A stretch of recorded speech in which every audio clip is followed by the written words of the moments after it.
Seventh Planet Broadcasting, Headlines with a Brain, with your host, Gerald Clark. Welcome everybody, this is Gerald Clark. Today I want to start something new. I'm not saying I'm going to do it weekly, but I'll do it frequently.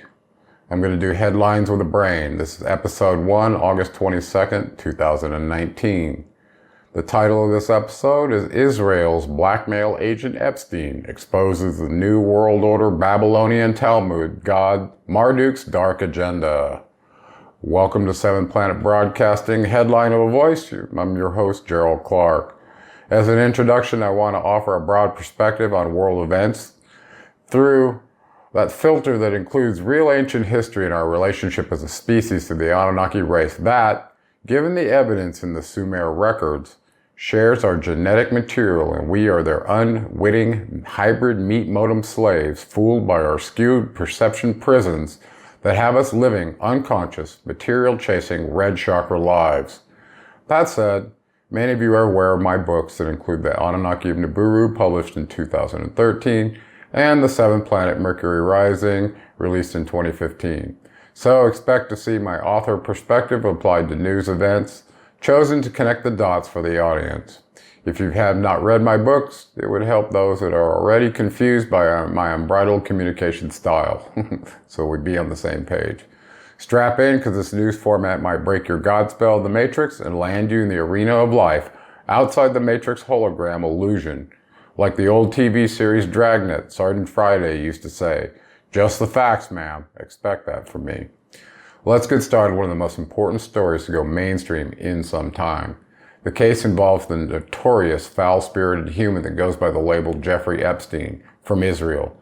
It should be clear by now that he was involved in child trafficking, extortion, blackmail, and the works. His agent status is coming to light as well as the fabricator of honey traps for those in authority positions worldwide that Israel wished to puppeteer with evidence of the maldeeds caught on camera, microphone, or spy satellites and drones for all we know. Once they got the dirt on the target, it was used to blackmail the foolish leaders to bow to the wishes of the state of Israel, which points back nearly every time. As Epstein's inner circle of affiliate conspirators and victims emerge, the evidence leads back to high-level government officials in Israel that are involved as well. As soon as the picture started resolving, our caged Mossad agent Epstein supposedly comes up dead in a cell located in Jewish Manhattan where he was supposedly suicidal and guarded. The autopsy was told to the masses to indicate broken bones, etc. in the neck, indicating strangulation. No one in the public had seen the pictures of his body, to my knowledge. 2 days prior to his supposed suicide, while the facility guards want paid break or sleep or whatever other nonsense is offered as the excuse as how Jeff could harm himself, which is not likely in a facility that had not had a suicide in 40 years. Very fishy indeed. As if it is not obvious, Epstein's agent handlers could not allow him to go to trial with all the names in his black book with dirt on them. Not happening. So what were the options to keep Jeff out of the courtroom? The only solution was murder him, and make it look like a suicide, since reports indicate he was far from being capable or willing to take his own foul life. He was a coward. That being said, he was actually eliminated or made to look that way. ?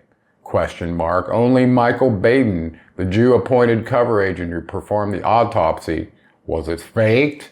And his conspirators at the jail facility know the truth. For the record, Baden was involved with the Kennedy assassination autopsy way back in the 1960s. Is that a coincidence that he shows up for high-profile cover-ups? I don't think so.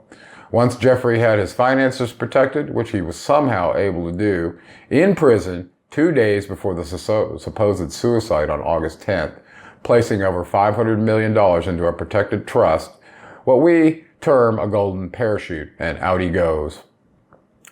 In my opinion, as he was wheeled out on a gurney and passing a fancy funeral home with his bought and paid for driver, I wonder how long he played dead under the covers inside the escape vehicle before sitting up and laughing that it was over while being chauffeured away from justice to hide his sorry carcass in some Zion-free non-extradition zone, probably in Israel this time.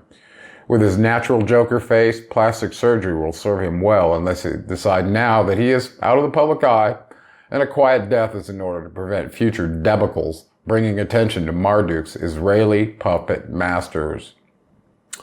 Okay, so now I made a lot of connections, and let's get to the real story that Epstein's foils expose. First and foremost, parents around the world have discovered the horrid details of what those in power around the globe are willing and capable of doing in their lust for greed, power, and control. I'm talking about human trafficking and pedophilia and sacrifice, the whole works. And that leads us to the ancient city of Babylon, where our report begins. Glancing back into ancient Babylon, circa 2000 BC, Marduk, the firstborn son of the Anunnaki geneticist Enki, asserted himself in Mesopotamia, where he was not welcomed by Enlil, Enki's half-brother, and higher-ranking Lord of the Command.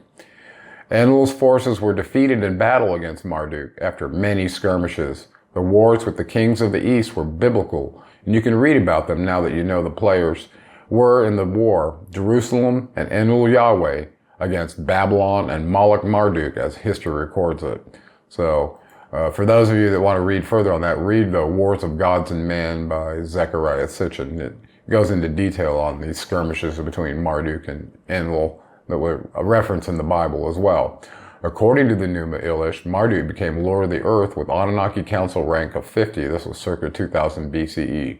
That was Enlil Yahweh's old rank, where he was known as God in the Hebrew Torah, or the first 5 books of Moses, which Christianity includes as part of the Old Testament in the Bible.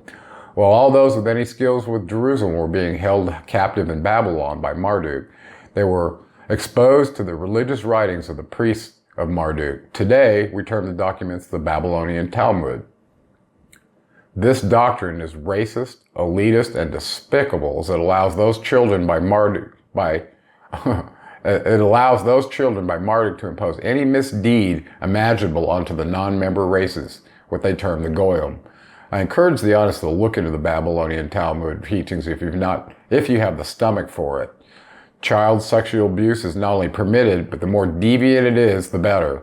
How can any normal human accept these supposed religious writings and a proper way to conduct their lives? This is where the story gets interesting. As you know, Marduk taught the Jerusalem captives in Babylon the concept of money magic, a method in which the entire world can be made into an economic debt slave serving their rightful masters.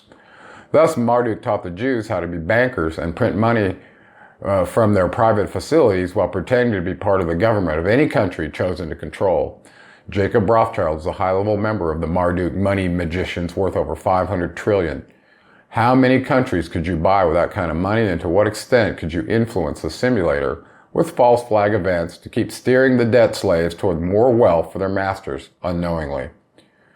Politicians, kings, rulers, and presidents were most likely born with a human consciousness, but once they got close to their seat of power, Marduk's blackmail agents get the dirt they need to allow the position to be filled and controlled.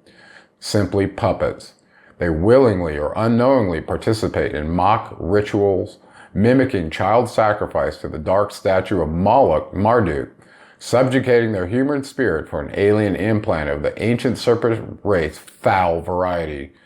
Recall the movie They Live by John Carpenter? It's real, folks. The foul serpent race has infiltrated the global power structure and does Marduk's bidding as their Illuminati Lucifer master. The Anunnaki can involve humans in a ritual in which the consciousness of another can occupy the host. That means you. Call it demon possession if you like, but here's how it works. According to Thoth and his Emerald Tablets, an ancient race of body snatchers was brought into this dimension in Atlantean times by the Dark Brothers, sons of Belial, and that comes from the Lost Teachings of Atlantis.